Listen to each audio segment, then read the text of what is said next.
Congratulations for being one of the runner-ups for the 2020 IAYT Seva Award in conjunction with Give Back Yoga Foundation. Thank you so much, Anne. It's such a great privilege, and we're beyond excited. Our main primary special population group is senior adults. And when we say senior adults, we mean true senior adults, not early into retirement. We have the same group of senior adults for 19 years that we've been following and leading with this practice. And many of them 19 years ago were already in their mid 70s. So now they're in their mid 90s and they're still practicing with us. And our clientele goes all the way up currently to 104. In terms of stories, I've got this ever-growing group that has now become almost like a mob. You know, they show up. We've had to add classes because there's almost a mob mentality, and they don't miss because they're afraid they're going to miss something, you know, within the group. And they keep saying, okay, so what have you got for us today? And seeing some of our clients in postures that are reasonable, but still very profound. You know, we've got people in their 90s practicing yoga, like vinyasa, and they're taking a full practice, you know, and it blows my mind just to see what they can do. And then for them to come back and it just serves every age. It doesn't matter. The stories are the same. The ages are different, but the stories are the same. I'm stronger. I'm less stressed. I'm less worried.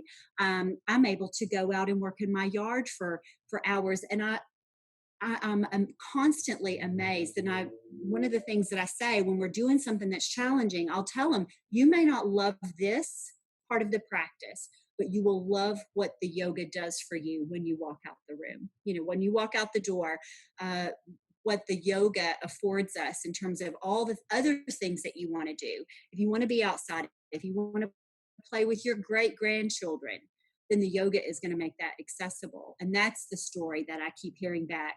I'm able to go and do my yard work. I'm able to stay up longer. I'm able to keep my grandkids and my great grandkids because I have the energy and the stamina. They will tell you that it's the fountain of youth on their side. That's one of my favorite comments. They feel like they have found the fountain of youth. And I think one of my favorite last stories is I have a 100-year-old psychiatrist that walks in unassisted twice a week. And he's brilliant.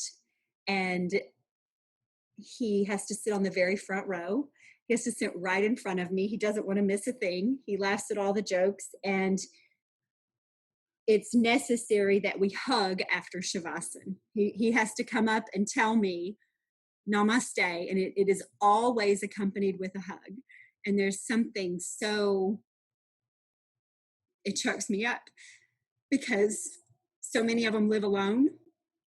And their families may live out of town or out of state. And probably the most important piece is the connection. It makes a knot in my throat just to talk about them because they're not forgotten. And I think oftentimes they feel like they are.